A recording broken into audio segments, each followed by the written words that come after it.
And it is Wednesday, April 30, the last day of the month of April. We are coming to you live from the studios of Newstalk 93 FM, right here on the Mona campus of the University of the West Indies. To participate throughout our program this morning, our numbers are 876-212-9824 or 876-462-0919. We also stream live at newstalk93fm.net. To listen on your smartphones and devices, please go to the App Store or the Play Store and download Newstalk 93FM's app. We're on social media platforms as well. Follow us on Instagram, Facebook, and TikTok at Newstalk 93FM. And on X, formerly Twitter, we are at news_93FM. To advertise with us, please call our sales agents at 876-427-9955. And you may also email our sales department at newstalk93fmsales@gmail.com. Well, in terms of the program lineup this morning, at 9:35, we have Debbie-Ann Chambers, Dr. Debbie-Ann Chambers, for our monthly feature, Mental Health and You. We do that each last Wednesday of the month.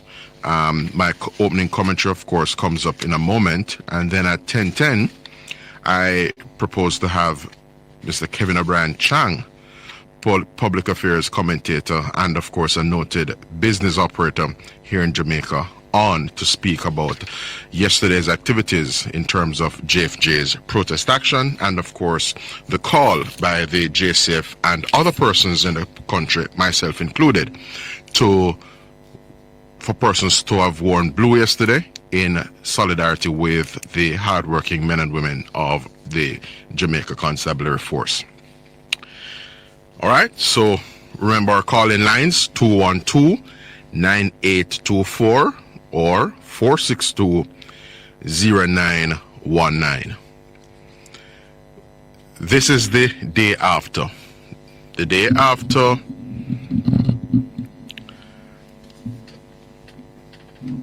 a protest arranged and undertaken by the human rights lobby group, Jamaicans for Justice, JFJ.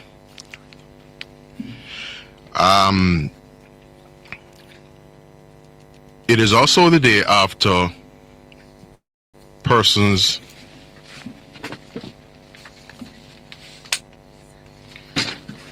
would have worn blue yesterday to stand in solidarity with the JCF.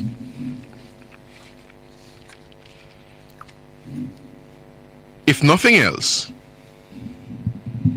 one of the takeaways from yesterday, Tuesday, 29th April, is that Jamaica's democracy is alive and well. If nothing else, it is evident that while we have contending views and divergent views among citizens in this country, as you should have in any healthy and fledgling democracy,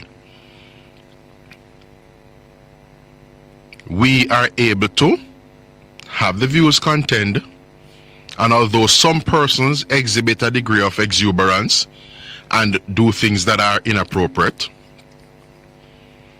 in the main, we had an incident-free protest by JFJ yesterday, and persons who elected to wear blue went about their business. They donned the color blue. We saluted the JCF. We stood in solidarity with them, and the show went on. The show went on. That is a credit to Jamaica's democracy. Our fine democratic traditions are on display. And yet again, we have come away the better for what transpired yesterday. Now, there are those who are framing the calls for persons to stand in solidarity with the JCF as a fighting down of JFJ. And I'm here this morning to set the record straight and address a number of things, a crocus bag of things. Jamaicans for Justice is a human rights advocacy group. Jamaica is a democratic society. Responsible and well-thinking Jamaicans like myself understand, recognize, and appreciate the work of JFJ. We appreciate advocacy aimed at sensitizing the public and drawing attention to human rights issues and calling for accountability mechanisms that serve to safeguard and protect the rights of citizens of Jamaica. Any sensible smaddy would appreciate that.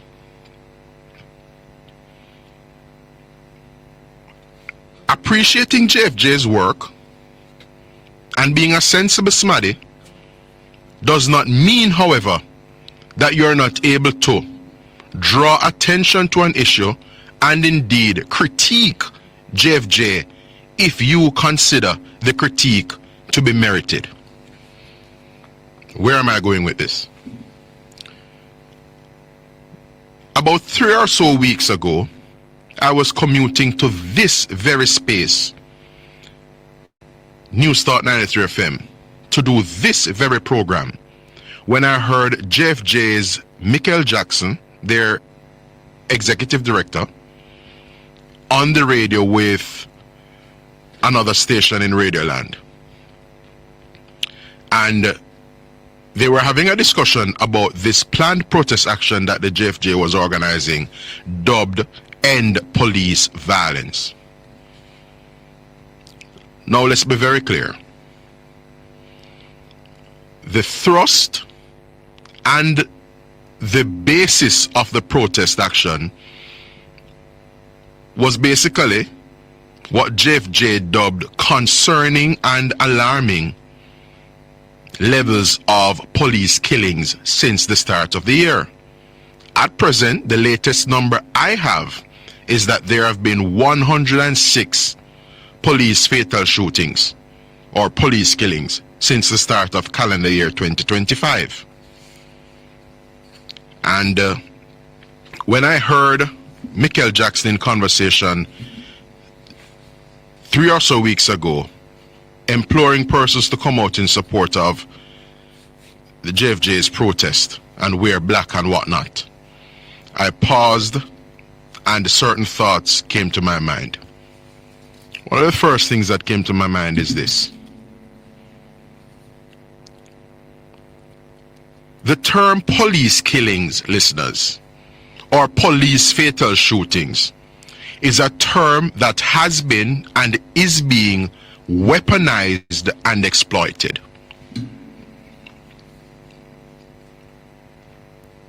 Because the truth of the matter is that you have two kinds of killings.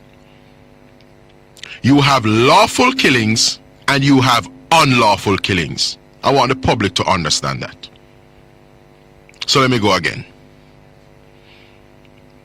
A killing by the police falls in either of two categories. It is either a lawful killing or an unlawful killing. But guess what? The word killing is a negative word. It conjures up certain things in one's mind. When you hear the term police killing, immediately you think of it in the negative, or some among us are inclined to think of it in the negative. It suggests that, boy, the police is engaging in police excess. That's what it conjures up, certainly in the mind of some people. And I believe JFJ is aware of that, and it is something upon which they play. The 106 people who have been killed since the start of 2025 may well be 106 people killed justifiably. I want us to understand that. So it bears repeating. The 106 persons who have been killed by the police since the start of this year may well be 106 persons who were justifiably killed. And so,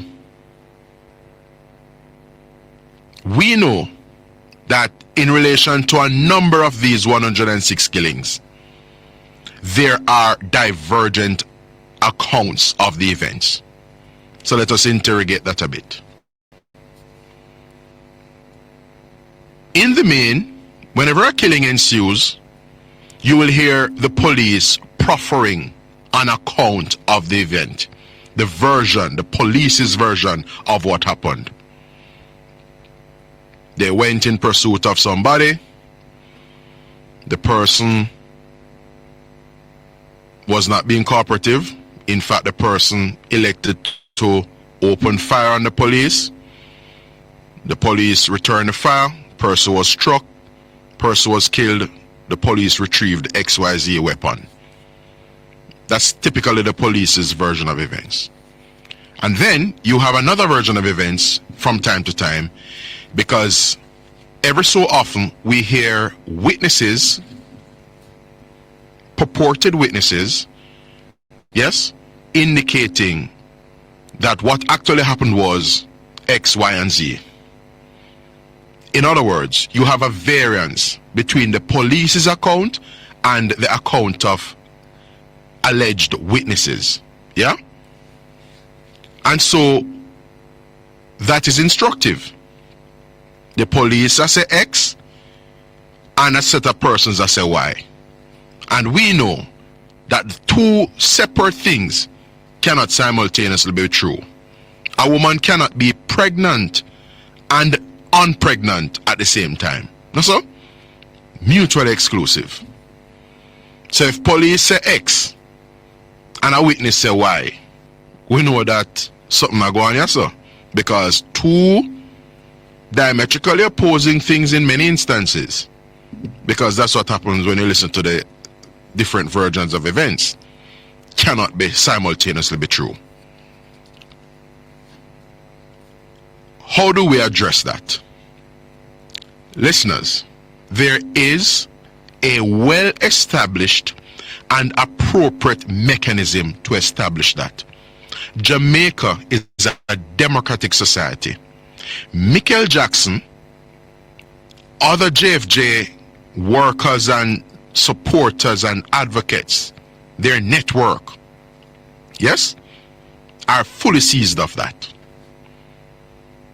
So if a police killing is contested, the ultimate arbiters of that may be our court of law, a tribunal of fact, where evidence is marshaled, yes, and consequent on the marshalling of evidence and what is adduced at trial, a determination is made either by a judge or by a jury.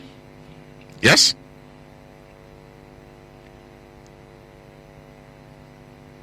There was a time here in Jamaica when we had the police investigating itself, and it ended there. Consequent on the advocacy and the work of many, JFJ included, and indeed the vision of former Prime Minister, the JLP's Oret Bruce Golding, we have had an entity established, the Independent Commission of Investigations, INDECOM. INDECOM is essentially tasked with undertaking investigations regarding interactions with the public by the police and the public's complaints or allegations. INDECOM has the power to secure statements and exhibits in terms of evidentiary material, and consequent on INDECOM's investigations, a referral is made. INDECOM makes a recommendation to the Office of the Director of Public Prosecution. And the DPP, in circumstances where they find that there is a charge or a case to answer to, they advance prosecutorial action. So a policeman may find himself before the courts on a charge of murder, for example. In other words, extrajudicial killing. That, listeners, is due process.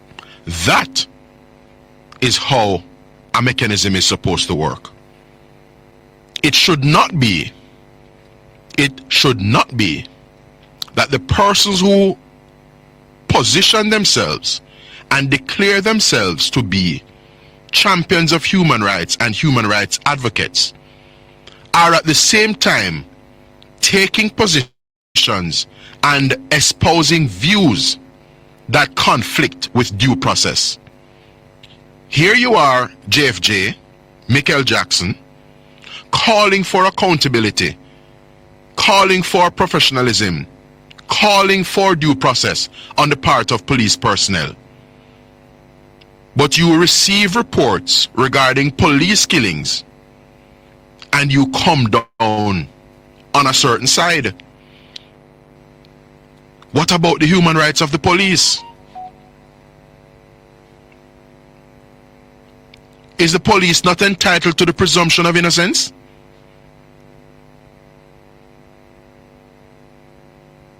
What of the human rights of the police?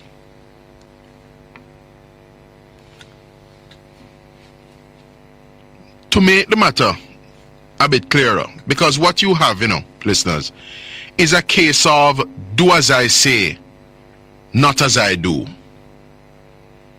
You see it all the time in society. It's a level of hypocrisy. Yeah? Do as I say, but not as I do. You are a human rights organization. The police must operate professionally, and they must adhere to due process, and they must be accountable. But you can't even subscribe to and adhere to due process because you are being preemptive to conclude that a police killing is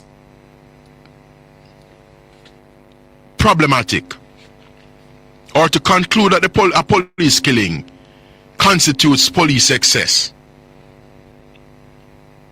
Yeah, because that's what you get when you listen to the narrative of JFJ. In fact, listeners, I heard a clip from the protest yesterday where one of the chants was, "Can't broke the law to uphold the law. Can't broke the law to uphold the law." So what you're contending, Michael Jackson, JFJ, and this is not an attack on JFJ or tearing down JFJ. This is a sober and honest critique of JFJ.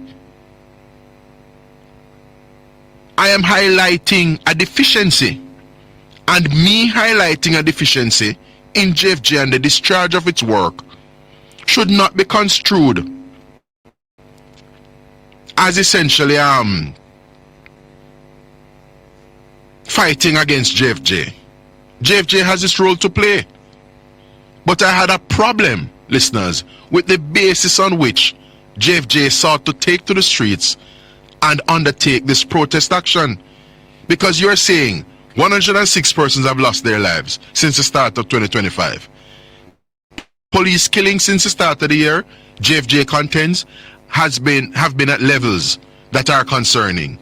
And you have a chant that says, "Can't broke the law to uphold the law." Now, are you a tribunal of fact, Michael Jackson? Is JFJ a tribunal of fact? Is JFJ INDECOM? Yeah? On what basis have you concluded that in respect of these 106 police killings, the law has been broken? That is not a determination for you to make. And you can wibble and weave, yeah? You can put out nice sounding utterances, but the truth of the matter is that we have heard the protesters in very, very clear terms.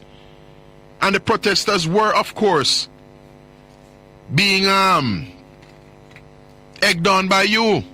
And these would have been your words too. Can't break the law to uphold the law. How do you rid the police of their constitutional rights? Their right to the presumption of innocence and their right to due process and all of that. They enjoy the presumption of innocence. So how are you concluding that these 106 police killings are essentially unlawful? I started out my commentary by indicating to the listeners that there are two types of police killings, two types of any killing. Lawful and unlawful. If a man pounces on you, you have a right to self-defense, whether you're a police or a civilian. If a person pounces on you, you have a right to self-defense. So you may elect to take the person's life in defending yourself, or be a sitting duck and allow the person to kill you. Anyway, we run to the break and come back with more here on Straight Up. Do stay with us.